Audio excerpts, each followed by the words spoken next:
Oh yeah, here we are in the basement where we do our community dinners. They didn't know I was coming down here to pester them.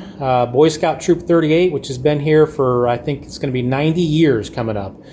They meet here, the Cub Scouts, the Boy Scouts, the community breakfasts, and when we're working at the church, somebody has to cook some food, and we already know Deb can cook. So I thought one of you could record me and ask me whatever questions you want. That'd be Debbie. I'm not a great... You're going to let Debbie pick on me? You want to do it, Deb? All right, let's go. I'll work these things. All right, all you got to do is point it right at me. So here's Deb, and then turn it around. Don't have to push any buttons. And sit down, have a seat. So I'm in my Sunday best. I haven't been doing painting, but just doing some cleaning up and stuff. So it's all yours. What questions do you have, Debbie? Just so you know, I couldn't remember Debbie's name for like 2 weeks. I called her everything but Debbie. But I know. Now you know. Yeah. What brought you to the church? Lots of money. I heard I was going to make millions of dollars. No. Small church. I'm not worried about money. I really don't care about that.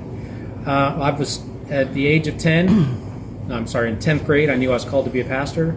I've served in a lot of churches, pastored churches over the years, and it just so happened that I was in between things, and I was living 6 minutes up the road, and the church had a Facebook post, and my wife was Facebooking one night, and I was reading, just sitting in my old man chair reading, and just immediately just felt like this might be something God's doing here, we just live up the road, and that's what triggered this whole scenario.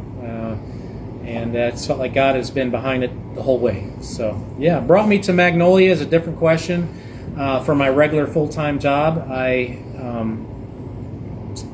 drove to Cleveland every day, and so I had to live within so many miles of Cleveland. So that brought me into the Canton area until I could find a house to buy, and we bought a house in Magnolia. So I work from home now, same company, and also lead this church and pastor this church as best I can. Karen, you got any questions? That was the only question. What brought you here? What do No, you want to know I'm about trying it? to think. About family. Family, yes, I've got 3 adult children who are in their 20s. My oldest is 29, so I've got 2 boys and a girl. I got 2 grandbabies.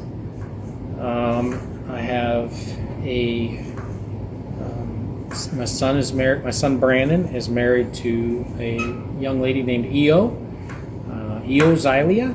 I don't remember what the meanings are, but she would be able to tell me because I can't remember right now. It's terrible. Very talented young lady. They're both very talented, very intelligent. Live in Canton as well. And then I've got a daughter who is my youngest. Just had twins about 8 months ago, so I'm a grandpa for the first time, and she is married to Christian, so Maisie and Christian Titi. If you know the Titi family, they live in a small farm in Carrollton, raising horses and chickens and dogs, and you can name it, and trying to manage little babies. And then my son Jason, he actually lives with me on Farber Street, and now those of you who know what street I live on, you might be able to find me. But we share a house together. He lives upstairs, and he has us living in the basement. So we love it. Love living with him, my oldest. So yeah, that's my immediate family. I got a brother and a sister and a dad, and all that other stuff. So from the Cleveland area. My wife's from the Columbus area, but we haven't lived there since a year after high school. I moved out. Same thing with her. We met each other in college, and we've been all over the place, all over the world, and with the military and serving different churches, and landed in the Tuscarawas County area about 12 to 15 years ago. So I think we're going to grow old here. Yeah. What else?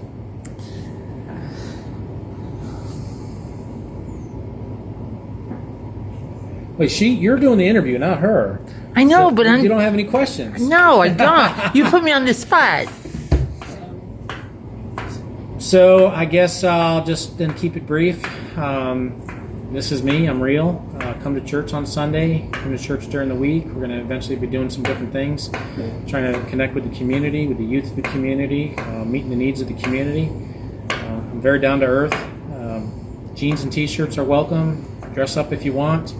But we are very down to earth and very real with our struggles, very real with what the Bible teaches about how to help us in life. But if you're not perfect, you're welcome. The building won't fall in on you.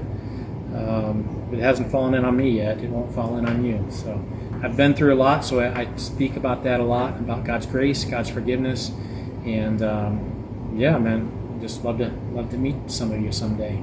That's all. Push the red button.